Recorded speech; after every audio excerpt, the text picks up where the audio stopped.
Good morning, Ironman. Good to be back with you. We're a couple of days late on posting this because we had our men's event on Sunday night, which meant that I had a ton of things to get done as we were getting ready for Sam Acho to be here, and it turned out to be such a great night. I hope most of you guys were here who were watching this, and had over 120 people that were here eating our steak dinners and listening to Sam out here on the lawn. It was really inspiring. He did a great job.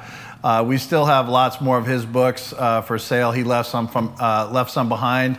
So really make sure and get that book. Let the world see you. And that's what we're going through here through our Ironman studies. And this particular week, Sam Acho, former NFL linebacker for the Cardinals and then later for the Bears and the Buccaneers. But he talked about when he got injured one time, and he was kind of sharing playing time with another player at the linebacker position, and the other player got hurt really bad, and he went out on the field and kind of said, "Hey, sorry, man, and I'll pray for you," that kind of thing. But it was like, okay, now it's my turn to get up and show the world what I can do, as a starting linebacker here. And he says it wasn't long after that he got injured. I believe it was in the same game, and broke his leg. And he says that it was funny. He writes this. He says, "It's one thing to see someone else in pain. It's a whole different thing to experience that pain yourself. You gain a whole lot of empathy. You gain perspective." And we do gain perspective when we go through pain. And when we see other people in pain, sometimes we don't have that perspective unless we have also gone through it. And so men, and if you're watching this and you've gone through a divorce or you've gone through cancer or something, you can relate better to someone else who's going through the same thing. And that's just kind of how the world works. But it's what we're talking about today is, what are you going to do with that story? What are you doing with that experience that you had? Are you going to help people that are behind you along the way to get through those things?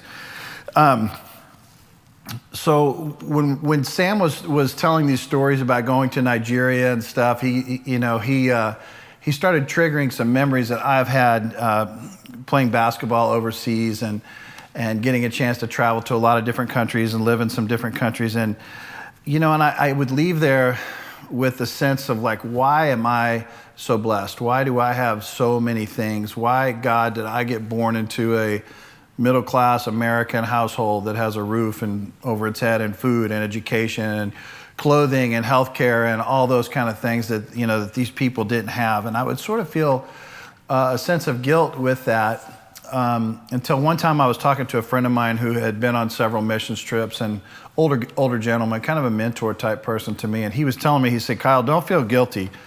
He said, "There's nothing to feel guilty about." He said, "God put you exactly where you're supposed to be so that you can see these situations, you've experienced them, and now you can see the people's pain, you can see some of their suffering, you can see the poverty. Now what are you going to do about it? You're in a position where you can raise money, you can get people excited, you can go back with other teams and trips and help bless people who are less fortunate than you." And it was a great lesson for me about suffering. But one of the main things I would always take away from these type of trips was, how can people who have so little be so happy? And what we would find is that, generally speaking, the people were kind of happy, but as soon as you got around churches, this is where the real joy kind of set in. People were smiling and laughing and walking up to church with their shoes, I was going to say their shoes off, with no shoes on. They may not have even owned any shoes at all. Just ratty clothes, but trying to make them look nice and putting them on the best they could. We're going to show you a video here in a second of one of the churches in Liberia that I was just at a couple of years ago. And now in this video, you're going to see people dressed up a little bit more, but I think that's the choir that's in the colorful clothing that you'll see. Okay, now isn't that amazing how much joy the people had as they were coming into the service?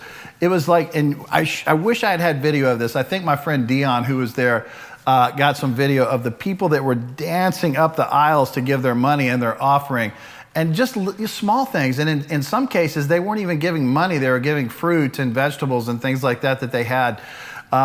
So it was really fun. I remember that morning we were looking at each other and just smiling and laughing, going, "Well, this is crazy. Look how excited these people are to be in church." And I think us as Americans, we can learn a lot from that, about the joy that you can get just from being a follower of Jesus, that you don't have to have all the material possessions that you think that you need. But life experiences allow us to relate to people that we never would have been able to relate to otherwise. And so does our pain. Pain is part of our story. And it's not just part of our story, it's part of everyone's story. So when we have a story to tell, or when we hear the word story, it's about telling people, it's about sharing that story. So when you experience something in life that can help other people, it should be right away that you're putting these things into practice. I want to read for this, James 1, verses 2 through 4 says this, "Consider it pure joy, my brothers and sisters, whenever you face trials of many kinds, because you know that the testing of your faith produces perseverance. Let perseverance finish its work so that you may be mature and complete and not lacking anything."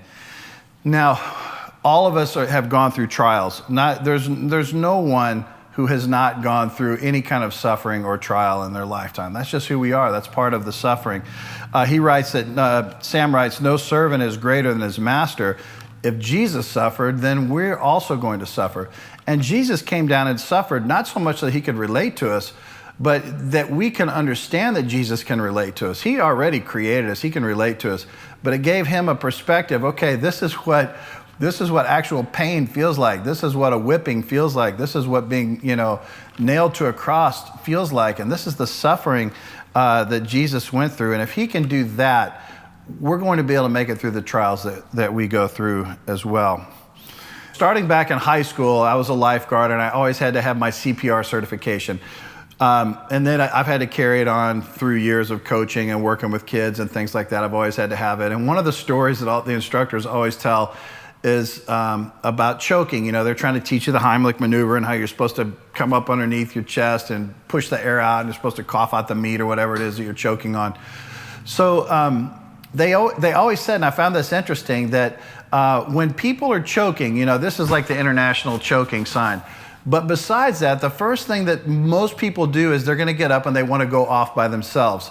And usually it's in the bathroom. And they said that most choking victims, adult choking victims, die alone and in a bathroom. And I thought, man, isn't that so much like we are as men, that when times get rough or when times are hard, we want to be by ourselves, when it should actually be the opposite.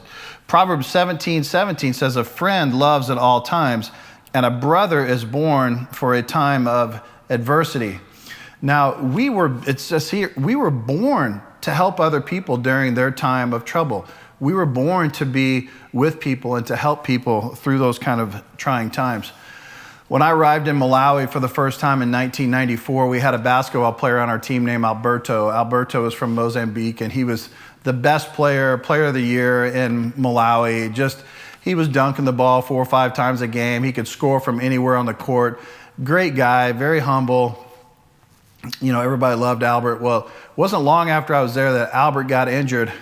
And I found out about it a couple days later because I had been out of town. And when I got back, Paul Chin, Palmer's brother, his twin, said, "Hey, let's go visit Albert over in the hospital." He said, "Maybe you can get his shoulder back into joint." And I'm like, what the heck? So we got there, and his shoulder was down, like down here. It was totally dislocated and out of position, and this guy was in pain. He was suffering. Malawi wasn't known for their nice hospitals, didn't have any pain medicine probably. And Albert was just sitting there I think he had a sling on, just suffering. And Paul said, "Hey, Kyle, see if you can pop that thing back into place." And Albert's like, no, don't touch it. So I didn't. I don't know how it ended up getting back in, but it did. But the thing about that story that I remember the most is we had another guy on our team named Frank Chizzalo.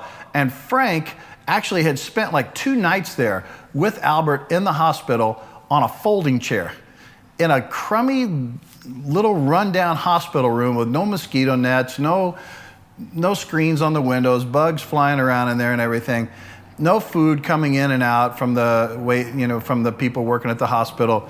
And Frank sat there with him for 2 days because he knew that his friend was in pain. And, Sam Acho, what's his name? Sam Acho actually talks about that in his book. He said when he went through his broken leg experience, he had people that came and sat with him, and what a difference that made for him. a month before I got married back in 1996, yeah, it was 96, I got meningitis that I had picked up in Ukraine on a missions trip. And I had severe headaches, and I didn't know that I had meningitis, so I went to the doctor. They immediately admitted me, and I didn't even get a chance to like pack clothes or anything. I didn't let my work know where I was, my family or anything, because it hurt so much to talk. We didn't have cell phones in those days. So I'm in the hospital, I'm admitted, and I don't know how it turned out, but finally my buddy tracked me down, my best friend at the time in California, and he came each night on his way home and just sat with me. And at first he wanted to talk and laugh and stuff. I said, Sid, man, I can't do it. I can't talk. I said, but I'm glad you're here. I just can't talk. So we sat for about 4 or 5 nights in a row for 2 or 3 hours a night, just watching TV, quiet volume. He sat there just being quiet, playing his video games, had a big old dip in his mouth. He was from Texas. And we just sat there together. Sid's still my good friend, you know, and we talk about that and we joke about that, but he was there for me, and we need to be there for people when we see that they're hurting and going through these kind of things. So pain produces perseverance. I want you to remember that. Pain produces perseverance. There's a reason why we go through these things. God has a plan for us. He's refining us. You know, it may not necessarily be his plan that we are suffering, but there's always something good that can come from that. We just need to stick with it. We need to hang in there, and we need to get through it. I've told you guys before about my son who was in the military. He stuck with it. He got through basic training. He went through another 3 or 4 months of other kinds of training to get his job skill. It's not easy, you know. He wanted to quit, I'm sure. I was listening to guys when we were talking to Sam Acho the other day about how preseason training and conditioning used to be when we were growing up. And, you know, all of us who played football all have had those stories of 2-a-days and 3-a-days in Mississippi and how humid it was and how we would just lose water weight and have to take salt tablets and all that stuff. We had to go through that because the coaches in those days, they wanted to weed you out. They didn't want guys on the team who couldn't hack it. And if you couldn't hack it in August, they didn't want you on the team in October on a Friday night on the field. So they would push you and just you would just suffer and sweat and just it was miserable. But once you got through it, you were stronger. You were part of a team. And that's the thing that I think people who aren't athletes or haven't been on teams, they don't understand that when guys have gone through those kind of sufferings together, it creates a bond. My son who played high school football, he's still great friends with all of his ex-teammates because, you know, of all the suffering that they went through, those guys worked harder than any football team I've really ever seen. But as we look back on this past year of COVID, there was a lot of things that went through our minds. There was a lot of fear, a lot of apprehension, a lot of, you know, I'm not really in control here. This COVID thing could catch me at any time. And we worry about things that we really don't have any kind of control over. I know my own personal experience of getting COVID, it was a relief. Once I got it and it was over and I was fine. Now, not everybody got off light. I realize that. And, you know, I'm not trying to make light of it, but at the same time, it was something that I had no control over. And it's something you don't have any control over as well. We can take precautions, but ultimately, we just need to understand that God's in control. And there's really no need to fear. And in your pain and in your suffering, you don't have to fear because God's working everything out for your good and for his glory. And we just need to remember that.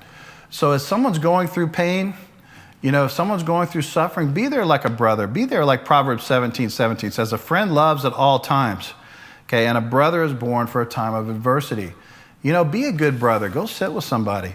You know, maybe a text message with a little praying emoji isn't enough. You know, maybe you need to go visit somebody. Go to a shut-in's house who's not getting out and go take them lunch. Go hang out with them. Let's look for ways that we can come alongside people and encourage them as they're going through difficult times. Okay, Ironman, thanks for tuning in. We'll see you next week.